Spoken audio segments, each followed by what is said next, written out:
All right, today we're sitting with an artist whose sound blends soul, vulnerability, and real life emotion. Coming out of Colorado, she started writing in her bedroom, inspired by icons like Aaliyah and Beyonce. And that turned into a growing catalog of records like Pressure, Blue, Dagger, and Eros. She's hit major stages like Summer Jam and opened up for artists like Tyga, Doja Cat, Problem, and Wiz Khalifa, and even delivered a viral moment that reached over 8.4 million views. But beyond all that, she's an artist rooted in real emotion and raw storytelling. Y'all clap it up and make some noise for Kayla Rae. Yeah. Thank you. What an intro. Dang. That's when you what lay it all out like that is wow. Hey, come on. It's amazing. How you doing today? I'm doing wonderful. How are you? I'm blessed. Man, just witnessed you getting down with the Lot by Black Collar. Yeah. How did that experience feel overall, from the professionalism to execution? And why do you think this platform is important? I mean, honestly, it felt insane. I've never done anything like this before, but this was so fire. Like, as soon as we walked on the lot, everybody was really welcoming. The band was already in place, ready to go. They had the songs down, which to me really means a lot. Like, when you can show up and you know people care about what they do. You feel me? And what this means to me, honestly, it just goes to show how important music is, like how important just coming together and like just live music is. I mean, it's something you can feel. Like, we get so caught up online and on social media and constantly just like listening to records that how often are you really going out and like listening to live music and live musicians? Like, it means everything to me. So I'm just really happy to be here. That's beautifully said. You mentioned that they care about the music. Yeah. Can you speak on when you realized certain people may not have cared for it, or how has that experience made you feel throughout your career? You know, I think like just in a big city like this, or even like New York or Miami, like there's so many people creating music, and sometimes you come across people that are doing it maybe not for the reasons of just loving it, right? Like people that are doing it for a hype or for a quick check, and you quickly know the difference, like between people that really love it, that really value it, and people that are just like doing it because it's cool or something, you know what I mean? So when you come around people where you can feel the professionalism, you can feel the love, it's just very refreshing. That's beautiful. That's beautifully said. Now, you started writing music in your bedroom in Colorado. What did those early days look like before anybody was actually watching? Man, I think I was just a kid, like trying to figure stuff out. Like, I really just never had any kind of outlet, you know, growing up. Like, therapy was not a thing for us, you know, like just growing up, and like that was not a normal thing. And being in a household where there was 5 of us and just our mother raising us, like there was a lot of chaos, there was a lot going on, and I needed a release for that. So that's honestly why I started writing. Like, I just started creating songs and like having an outlet, a place where I could express myself. And thankfully, with like things like SoundCloud and YouTube, like I was really able to put myself out there and share who I was with the world. And it just became something that I was like, yeah, this is who I am, this is what I do. Like, and so yeah, it was just really organic, just me wanting to express myself, needing an outlet to kind of like feel, and then seeing people relate to that. It was like, okay, I got something here. That's beautiful that you were able to identify what that could be for you. Yeah. So many people can't find that. So they get off into different things which they feel should fulfill that, you know what I'm saying, that place in their spirit. Yeah. When it's like, then they end up lost. So it's a beautiful thing that you found that, because hey, I'm telling you, you are blessed. You got this. You've been inspired by artists like Aaliyah and Beyonce. How did those influences shape the sound you have today?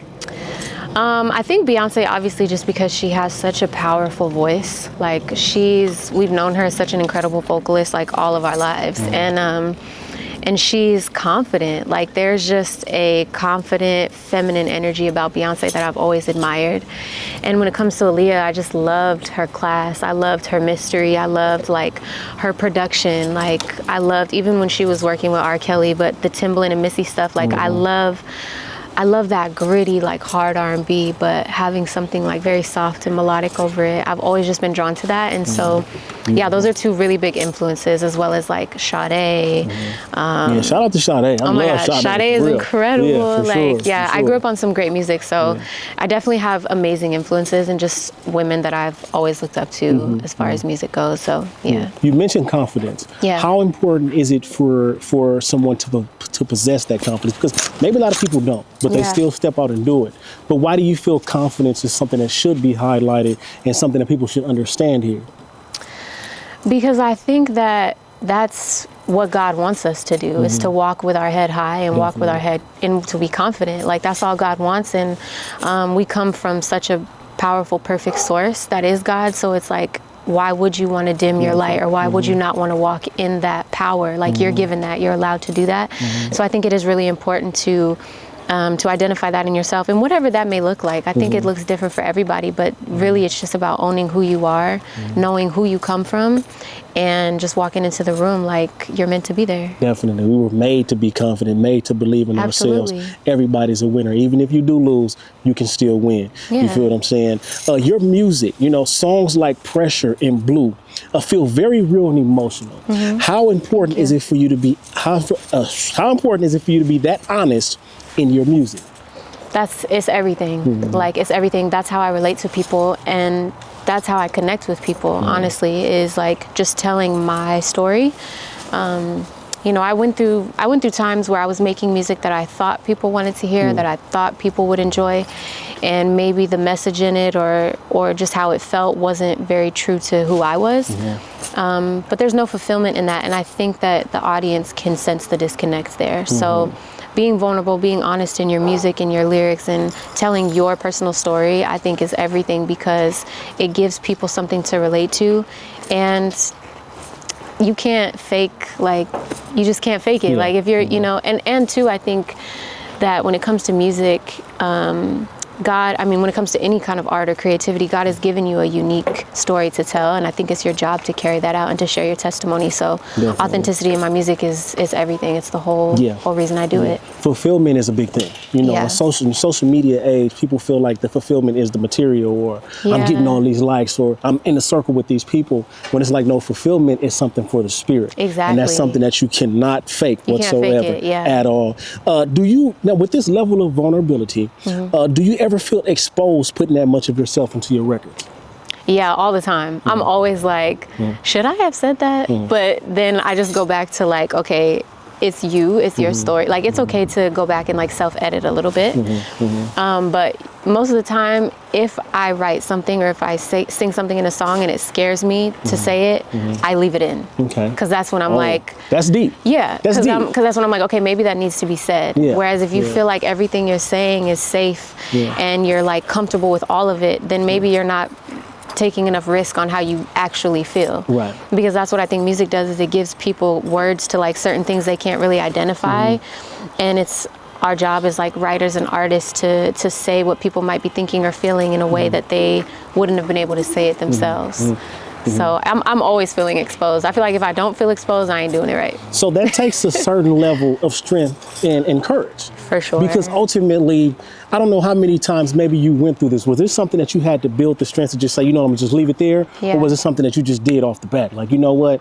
I don't care. I feel exposed. I feel this way, but I'm gonna just leave it there from jump. Or was it something Right. you built your way up to? I definitely had to build my way up to Okay, that. okay. I think I censored myself a lot, like early in releasing music, just wanting everybody to enjoy it, wanting everybody to like it. And, you know, you learn like you can't please everybody. And then at the end of the day, if I don't feel fulfilled as an artist, if I don't feel like I'm being able to like really share my voice because I'm trying to censor myself for what people might like or whatever, then really what's the point? You know? So it was definitely something that I had to learn, and a muscle that I had to build. And now it's like, okay, how far deep into myself can I actually go, and what can I pull out, and not being afraid of what that might look like. Sometimes it might be a little messy. Sometimes it might be very pure, but either way, like if I'm being honest and I'm being me, then I'm like, that's good. That's all I care about. So you would say that's a game changer? Absolutely. Okay, I think gotcha. every great artist exposes themselves completely. Like, you know, and I think there's an art to it though, still keeping a level of like mystery and like, you know, especially with social media, everybody wants to know every little thing. So I don't mean exposed and like sharing everything, but being raw with your emotion and not filtering like what you really feel or what you really want to say. Identify what your message is and then present that to people as authentic as you possibly can. Beautiful. Beautifully said. That's some good game right there. With records like Dagger and E-Rose getting attention early on, when did it Wow. start to feel real for you? Those are throwbacks. Even when you said it in the introduction, I was like, what in the heck? But yeah, I would say like when my music started getting attention, honestly, it was very validating. Like I always knew I loved to create songs, and my mom always hyped me up. Like she's always been my biggest fan. Beautiful. But your mom is supposed to be like, your mom's always gonna be like, yes, baby, that's so good, even if it's not. And so when I started getting love and respect from other people outside of my immediate family and friends, not that their opinions didn't hold any weight, but it just felt nice to hear it from outside people that didn't know me, where it was like, people relating to it, that's what felt successful to me. That's is when beautiful. someone is like, yo, those lyrics hit, like I feel that I've been through that. That's when I'm like, okay, I did something good. That's beautiful. Yeah. People relating to it is the ultimate thing. That's how you build a real, true fan base. Yeah. You performed at Summer Jam and opened for artists like Tyga and Doja Cat. What did those experiences teach you about that level, about the level you're stepping into? Honestly, those kind of shows really like taught me how important it is to truly be yourself as an artist. Like when you share the stage with colossal artists like that, and they just go out there and they leave it all out on the stage, and they're there for the people, like it just let me know, okay, you got to step your game up, and in just how you, like who you want to be, who are you, what do you want to say, what do you want people to experience when they see you live, like what is that like? Because each person that hit the stage, like you get a different reaction from the audience, and it's like that's an energy exchange. So just watching, like especially Doja Cat, because when I got to open for her, that was just as she was like blowing up. So it was really cool to see a star like that just kind of command a stage and everybody be glued to her. Like it was so inspiring. And then Tyga, obviously, like he just shuts it down anywhere he goes. But I love when I can like share the stage with big artists like that, because it just reminds me like this is what you are You up next. working for. Yeah, come on. You up next. Yeah. You know what I'm saying? Shout out to that. For sure. That At My Worst cover, reaching over 8.4 million views. That's a beautiful situation. You got to watch that if you haven't saw it. When did you realize that moment was really changing things for you? Yeah, shout out to Will Gittins, because he's incredible. He actually invited me to come and do the cover with him. But it's cool, man. Like it's especially when you get to cover other artists that you admire, you know, when you get to sing their songs and put your own little spin on it.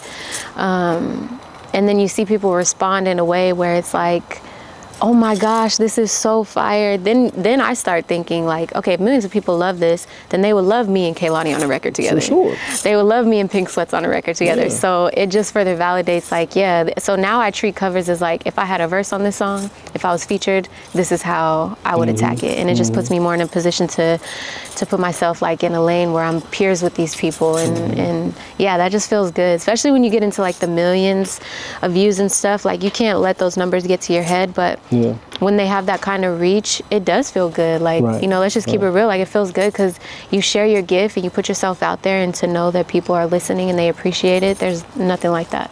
So we have to talk about going viral. You know, so many people go viral, but there's no game plan. It doesn't last after that. Yeah. What did that moment teach you about turning attention into something real? Oh, that's a good question. I think it's really important, no matter what you do in your life, whatever field you're in, to build on the momentum that you're given. So like anytime you get a little bit of juice in whatever it is, it's really important that you continue to build on that, because energy is very real. So if you wait on something too long, I feel like you could lose a moment. You know, people love to be like, you won't miss your blessing. What is for you is for you, which is true to some degree. You still gotta go for it. You can miss a blessing. You still gotta go for it. Yeah, if you don't act on it, you can miss a blessing. Especially if you ain't open to it. Yeah, so that taught me like, okay, when you do get momentum, like you gotta ride that wave, and you gotta continue to put yourself out there, continue to share who you are, share your music, let people know where they can find you and stuff. Really capitalizing on viral moments, because they're here and then they're gone. So, you know, you can't like bet on them all the time or count on them to make you successful. But if you do get those moments, use it. Come on, 1000%. straight like that. Use it. Straight like Ride that. that viral Use it. wave. Come on. For sure. Take advantage of your advantages Yes. to close things out. We need to know who Kayla Rae wants to see on A Lot by Black Color next. Ooh, wait a minute. Okay. That's a great question. Yes, indeed. I would love to see Lady Faye on on the lot. Faye is an incredible artist. Me and her have worked together a bunch of times. She's got this alternative R&B sound. She's beautiful. Her voice just like pierces through, and she's got the most relatable music. If you love like SZA and Janae, like Faye is that girl. Y'all gotta bring her on the lot for sure. Well, shout out to that. Yeah. It's the lot where it's hot. It's your boy Jay Brock, Clap It Up. You know what I'm saying? Kayla Rae just got down with the #1 live music platform in all of LA. Shout out to the Black Collar Band, the best band in the land. What's up?